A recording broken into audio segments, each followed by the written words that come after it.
Agora, Norberto, faz um resumo de como você, se puder fazer um resumo rapidamente, de como você encontrou o clube, você, gerente financeiro, controller, o cara que, né, chegou lá com essa missão quase impossível, o Santos rebaixado, 2 campeonatos para disputar, receitas lá embaixo, clube endividado, receitas antecipadas, né? O campeonato, primeira fase do Campeonato Paulista, o Santos não recebeu absolutamente nada. O que foi feito? Como é que você encontrou o clube, em primeiro lugar? O que foi feito? Como é que está a situação atual? E o Santos sofre algum risco iminente, mais um, de sofrer um novo transfer ban? Porque essa é uma preocupação constante do torcedor do Santos neste ano. O tal do transfer ban, o torcedor do Santos ouve falar a palavra transfer ban, já fica aí horrorizado, cheio de medo. O Santos já passou por 3 este ano, né? Tivemos 3 transfer bans. Corre-se o risco ainda de o Santos passar por isso? Faz esse resumo de como é que você encontrou o clube, o que foi feito e sobre transfer ban. Como eu disse, nós encontramos o clube com um déficit financeiro de 65 milhões, não tínhamos praticamente nenhum dinheiro em caixa, nós tínhamos atraso com férias, 13º, salários, nós tínhamos impostos retidos na fonte e não recolhidos, o que pode até gerar a prisão por apropriação indébita, né? Enfim, nós tínhamos aí uma série de despesas e não tínhamos receitas à vista. Então, a gente sofreu, atrasamos a remuneração, os salários, né? Nós tínhamos, inclusive, uma folha bem inchada, com praticamente 16 milhões, né? Aí a gente reduziu isso para 9, 10 milhões, né? Então, isso foi, assim, uma ação muito rápida do presidente. O presidente veio realmente com um plano muito forte. Quando vocês assumem, a folha do Santos era de 16 milhões. 16 milhões, sim. E aí a primeira medida foi reduzir para 9. Para reduzir para 9, isso.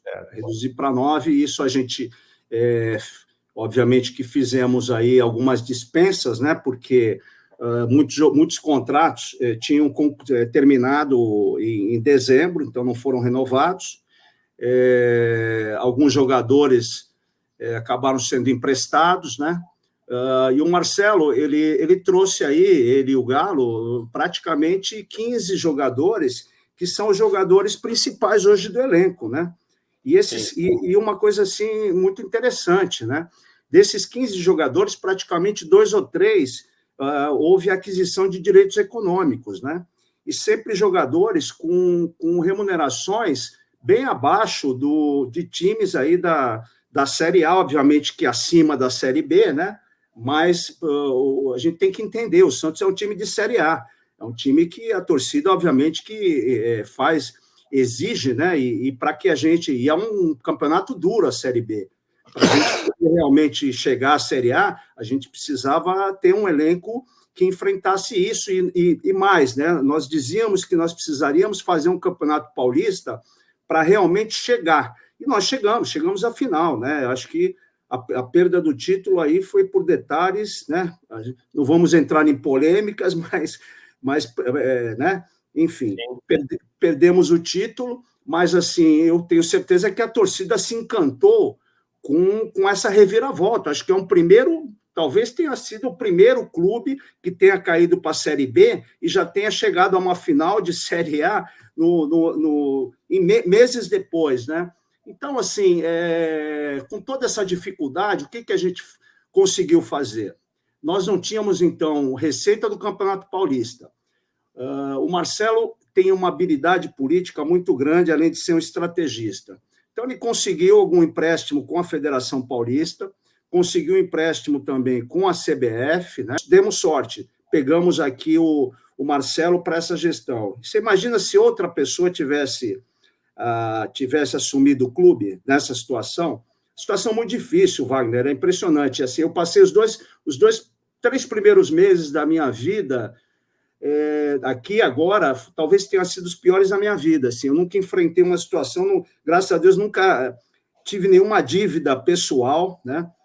Por sorte, obviamente, tive um cargo público, tenho outras atividades Eu acho que profissionais. você nunca recebeu tanto telefonema de credor como agora. É verdade, é verdade. E olha, eu vou te dizer, nós atendemos todos os telefonemas, falando para todos, porque o que a gente precisava passar para o mercado era credibilidade, né?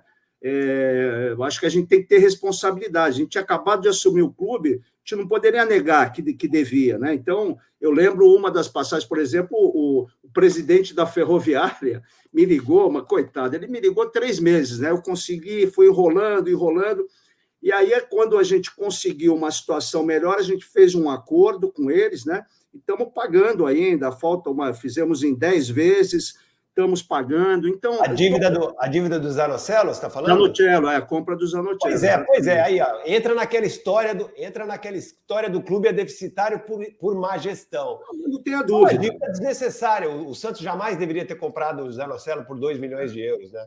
O Santos era um jogador que estava emprestado ao Santos, o Santos comprou porque quis. Isso aconteceu na gestão do Andrés Rueda. Quantos treinadores, né, passaram pelo Santos, né? Quantos treinadores, e por pouco tempo a gente... E eu participei de negociação agora para encerrar vários transfer bans, né, com Krasnodar, o caso Cueva. Olha só, o Cueva lá de trás, né, até hoje ainda, gerando problema para o clube, gerou um transfer ban. E todos os transfer bans a gente vem derrubando, né? Mas vem derrubando por quê? Nós fizemos 2 ou 3 vendas muito expressivas, né?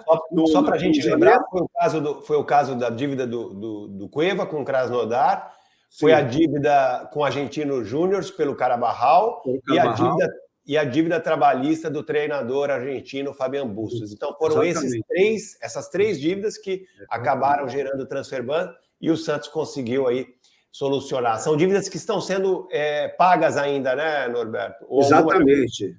Não, todas, se eu não me engano, do Argentino Júnior já encerramos. As 2 já encerramos, só ficou parcelada a do auxiliar técnico do Fabian Bustos, né? Que não chegou a gerar transfer ban. Não, ficou registrado o transfer ban, mas já havia sido feito o acordo.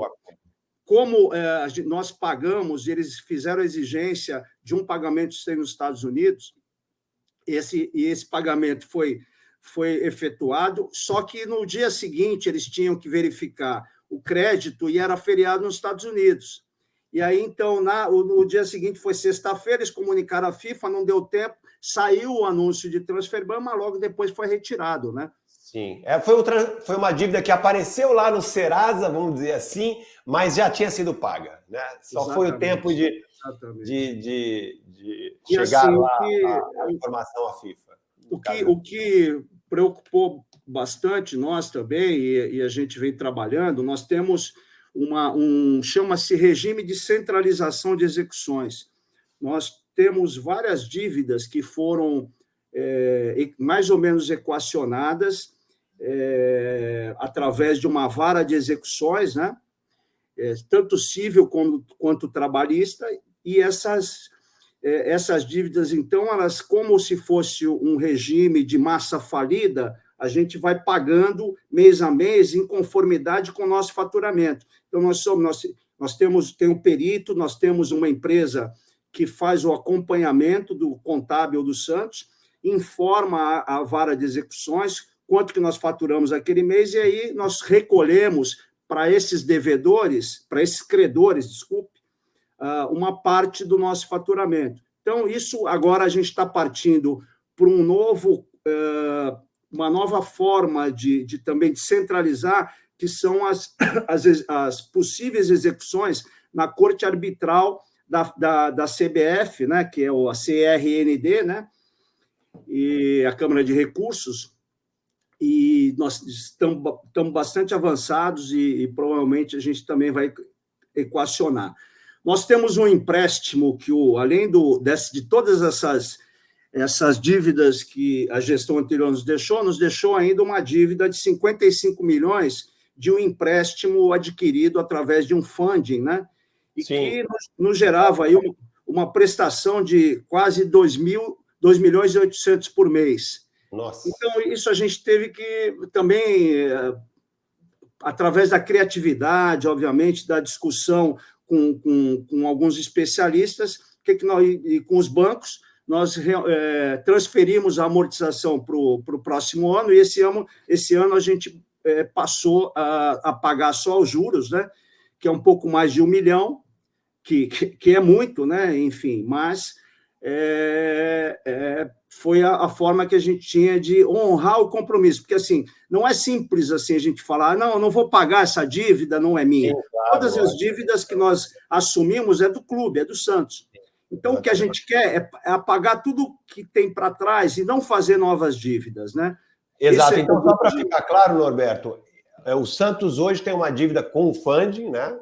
Sim. Que é aquele dinheiro que Sim. foi avalizado, né, pelo Sim. Rueda e outros parceiros, Sim. né? Está sendo paga, né? Está sendo paga. Essa dívida ela foi congelada em 55 milhões e o Santos paga somente os juros, que dá aí uma parcela de 1 milhão. Não, é um pouquinho menor, porque nós conseguimos amortizar de alguns credores. A dívida maior que nós temos realmente desse funding é com o ex-presidente Rueda, que eu acho que está na faixa de uns 30, 35 milhões. 30, 35 milhões. Torcedor, nesse momento, agora deve estar se batendo lá no sofá, no carro, onde ele quer. O Santos ainda deve para o Rueda. O Rueda rebaixou o Santos e o Santos ainda deve para o Rueda. Mas tudo bem. Vamos agora só organizar aqui, Norberto. A gente estava falando aí de como você pegou o clube. Você falou que foram 60 milhões. Imagina, você pega lá uma empresa, vai lá no caixa da empresa, na conta jurídica lá no banco e vê que o teu saldo é 60 milhões negativos. Você falou ali, né, da primeira iniciativa foi reduzir a folha salarial, que baixou inicialmente de 16 para 9 milhões, mas eu sei que isso já aumentou um pouquinho, mas enfim, na ocasião baixou para 9 milhões. Mas o que mais foi feito? Porque receita antecipada, da onde veio o dinheiro para cobrir esse rombo e ainda fazer outros investimentos? Eu dei informação aqui no meu canal, não sei se você viu, e é até bom para você me confirmar ou não, Norberto. Eu dei uma informação de que o Santos recebeu cerca de 58, 60 milhões da Libra, pelo acordo com a Libra. E teve também o dinheiro, que foi um valor alto que o Santos recebeu, do acordo com a Globo, patrocínio da Globo, com a Globo, que foram mais 18 milhões. 18 milhões. Esses valores é que foram cruciais para deixar o caixa mais ou menos equilibrado? Sem dúvida, né? Sem dúvida. Acho que a principal rubrica, que a gente sempre fala, que é o que salva os clubes, são nas janelas das negociações, né? E o Santos, mais uma vez, o presidente Marcelo poderia ter conseguido uma venda por valor muito superior ao do Marcos Leonardo, mas foi feita uma trava no contrato. A cláusula penal era limitada a 18 milhões, sendo 3 da família do atleta, né? Então, a gente recebeu esses 15 milhões. Só que tem um problema. Quando você vende para a Europa, existe lá o fair play financeiro, que é algo que a gente quer que chegue aqui no Brasil, né? Que é, obviamente, a responsabilidade fiscal dos clubes, né? Não gastarem mais do que arrecadam. E lá, então, por conta desse fair play, os pagamentos eles têm que seguir, então, um cronograma que levava o Santos a receber o valor pela venda do Marcos Leonardo até 2026. Né? E aí nós também tivemos que usar de criatividade e conseguimos, através de um banco alemão, sem intermediação, o mais importante é isso, né? Nós conseguimos, então, obviamente, nas taxas de juros que são europeias, na faixa de 5,50, né, ao ano. Nós conseguimos antecipar toda a receita do Marcos Leonardo. Então, entrou para nós aí quase que 80 milhões, mais os 58 da Libra, e mais os 18 milhões que nós conseguimos com a Globo. A gente tem que ressaltar mais uma... E foi uma negociação difícil. Eu mesmo participei com o presidente Marcelo de 2 ou 3 reuniões, intermediada pela federação, com o diretor de esportes da Globo, o Fernando Manuel Pinto, né? Ele foi bem duro na primeira reunião, aí nós conseguimos, fomos negociando, e aí, através dessa negociação da Libra, entrou mais essa superação de receita da Série B. O Fernando Manuel, na primeira reunião, disse que não ia pagar nada além do que pagou para o Cruzeiro, para o Grêmio, para os outros clubes. E o Marcelo conseguiu apenas 3 vezes mais do que esses clubes receberam, né? Chegando a 18 milhões, negociando as placas com a Brax, né? Que também foi uma verba que foi antecipada pelo presidente Rueda. Nós conseguimos também colocar mais 11 milhões aí. Enfim, conseguimos, então, trazer o clube. A ideia nossa era levar essa até o final do ano, até setembro, outubro. Infelizmente, a gente pagou quase 90 milhões de transfer bans, né? Porque o pessoal está fazendo conta em casa, viu, Norberto? Você falou aí do dinheiro do Marcos Leonardo, você falou do dinheiro da Libra e do dinheiro também da Globo, que dá 156 milhões. Eu fiz uma conta básica aí, 58 milhões da Libra, mais 18 milhões da Globo e mais 80 milhões da venda do Marcos Leonardo, que vocês conseguiram antecipar através dessa operação bancária aí com o Banco Alemão. Deu 156 milhões. Só que o pessoal esquece do que sai também, né? Você falou aí com o Transfer Ban, quanto que o Santos já gastou com o Transfer Ban este ano? 90 milhões. 90 milhões. E o que mais? A gente paga acordos todo mês, então a gente tem aí 1 milhão para pagar de dívida desse funding, né, que o Rueda deixou aí com o Banco Safra. Nós temos outros acordos com atletas, nós temos dívidas de aquisição de direito federativo, né? Enfim, e assim, um trabalho também que tem que ressaltar do Armênio Neto, que vem para capitanear o marketing, né? Armênio Neto, que é o novo gerente de marketing do Santos. Do Santos. É um profissional assim que dispensa comentários, é alguém que fez lá atrás a projeção da carreira do Neymar. Ele é um profissional muito respeitado no mercado e conseguiu, assim, melhorar muito as verbas de patrocínios, né? Patrocínio de camisa, agora estamos fechando os uniformes também. Provavelmente vai... mesmo, né, Norberto, que o Santos está aí? Acho que provavelmente com a Umbro a gente deve receber aí um valor expressivo de 3 milhões, né, de imediato.